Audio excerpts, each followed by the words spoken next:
Hello students. आज हम लोग बात कर रहे हैं करंट न्यूज जो कि अभी चर्चा में बना हुआ है और वो है संपीड़ विवाह से संबंधित। संपीड़ विवाह अभी ये चर्चा में क्यों है? क्योंकि हाल ही में दिल्ली उच्च न्यायालय ने नीतू ग्रोवर बनाम भारत संघ और अन्य 2024 इस मामले में हिंदू विवाह अधिनियम जो हिंदू मैरिज एक्ट 1955 है उसकी धारा 5 की संवैधानिकता को लेकर चुनौती दिया गया था, जिसको कि दिल्ली उच्च न्यायालय के द्वारा खारिज कर दिया गया, जिसमें कि बताया गया कि दो हिंदू लोग एक दूसरे के अगर संपीड़ होते हैं, एक दूसरे के संपीड़ होने की स्थिति में उनके विवाह पर रोक लगाती है। ठीक है, अब हमको समझना यह है कि आखिर संपीड़ विवाह होता क्या है, संपीड़ का मतलब क्या होगा और संपीड़ पे क्यों रोक लगाती है। तो संपीड़ विवाह है क्या? संपीड़ विवाह उन व्यक्तियों के बीच में होता है जो एक निश्चित सीमा के भीतर एक दूसरे के निकट संबंधी होते हैं। मान लीजिए ए है और बी है, ये दोनों आपस में शादी करना चाह रहे हैं। ए मान लीजिए मेल है और बी फीमेल है, ये दोनों शादी करना चाहते हैं। लेकिन अगर ये दोनों को देखा जाए तो ऊपर में कहीं न कहीं एक ही जगह से ये दोनों का ओरिजिन हुआ है, एक ही जगह से शुरुआत हुआ है। अब एक ही जगह से शुरुआत होता है तो ऐसे में माना जाता है कि ये दोनों भाई बहन हो सकते हैं या किसी न किसी तरह से एक उनका ब्लड रिलेशन है। ऐसी स्थिति में इनको विवाह करना हिंदू मैरिज एक्ट के खिलाफ है। ठीक है, इसी को लेकर चुनौती दिया गया था, जिसको कि हाईकोर्ट के द्वारा खारिज कर दिया गया। तो संपीड़ यही है, संपीड़ विवाह उन व्यक्तियों के बीच होता है जो एक निश्चित सीमा के भीतर एक दूसरे के निकट संबंधी होते हैं, एक दूसरे के रिश्तेदार होते हैं। संपीड़ विवाह को हिंदू मैरिज एक्ट की धारा 3 के तहत इसको परिभाषित किया गया है, क्योंकि दो व्यक्ति एक दूसरे को संपीड़ तब कहे जाते हैं यदि एक व्यक्ति संपीड़ रिश्ते की सीमा में दूसरे का वंशज है और यदि उनमें से प्रत्येक के संदर्भ में संपीड़ संबंध की सीमा के भीतर का एक सामान्य वंशानुगत लग्न है। सिंपल इसको आप समझ सकते हैं कि मान लीजिए ए है और बी है, ये दोनों संपीड़ हम कहेंगे अगर ये दोनों का ओरिजिन जो है हम लोग एक मानेंगे कि एक जगह से, एक माँ बाप से ये दोनों का 2 पीढ़ी 3 पीढ़ी 5 पीढ़ी तक ये कैरी होते आया है। तो ये पीढ़ी को हम लोग कह सकते हैं कि ये संपीड़ है और इसको विवाह पे रोक लगाती है। इसको हम लोग डायग्राम के थ्रू हम लोग इसको क्लियरली इसको समझते हैं कि आखिर ये कहता क्या है। तो हम लोग बात करते हैं कि इसमें रेखीय लग्न हिंदू मैरिज एक्ट के प्रावधान के तहत, अब यहाँ पे हिंदू मैरिज एक्ट में जो प्रावधान है उसमें दो तरह का रखा है। एक रखा है मातृपक्ष यानी इसको कह सकते हैं मदर साइड, और दूसरा रखा है फादर साइड। ठीक है, तो हिंदू मैरिज एक्ट के प्रावधान के तहत मातृपक्ष की ओर से एक हिंदू व्यक्ति किसी ऐसे व्यक्ति से शादी नहीं कर सकता है जो ऊर्ध्वाधर रेखा में उनकी 3 पीढ़ियों के भीतर है।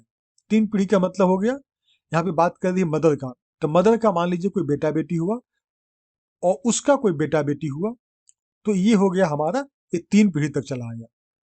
तो ये 3 पीढ़ी तक को शादी सही नहीं माना जाता है, यानी उनके 3 पीढ़ियों के भीतर अगर शादी होती है ऊर्ध्वाधर रेखा में तो वो हिंदू मैरिज एक्ट के प्रावधान के मुताबिक गलत है।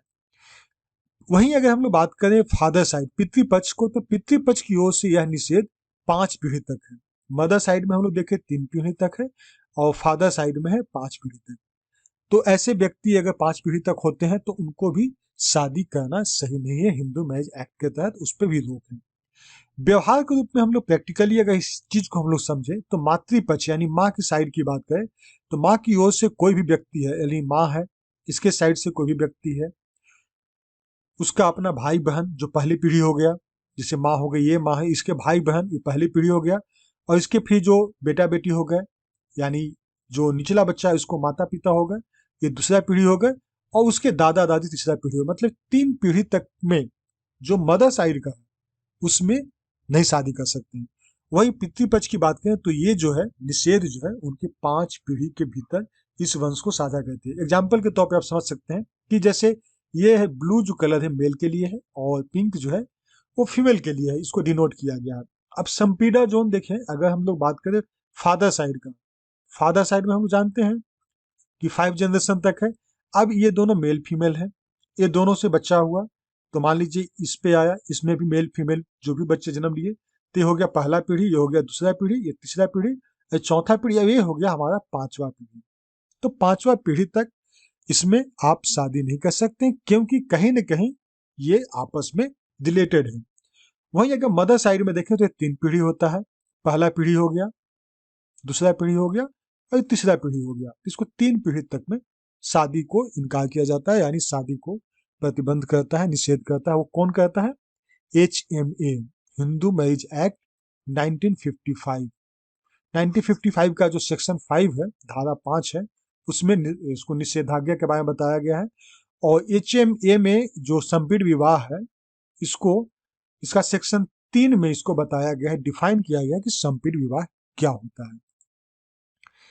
हिंदू मैरिज एक्ट 1955 की धारा 5 क्या कहता है? यदि कोई विवाह संपीड़ विवाह की धारा 5 का उल्लंघन करता हुआ पाया जाता है और ऐसी कोई स्थापित प्रथा नहीं है जो इस तरह की प्रथा की अनुमति देती है, तो इसे शून्य घोषित कर दिया जाएगा। अब शून्य घोषित का मतलब क्या हो गया?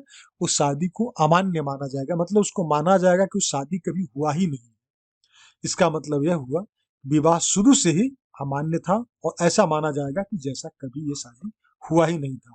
तो इस तरह से हम लोग इस संपीड़ा जोन को हम लोग समझ सकते हैं। संपीड़ा जो मदर साइड में 3 पीढ़ी और फादर साइड में 5 पीढ़ी तक अगर कैरी करते हैं तो उनके बीच में आपसी शादी का संबंध नहीं हो सकता है। ये हमारा HMA, हिंदू मैरिज एक्ट 1955 का वायलेशन माना जाएगा। तो बस इतना ही था। Thank you, thanks for watching.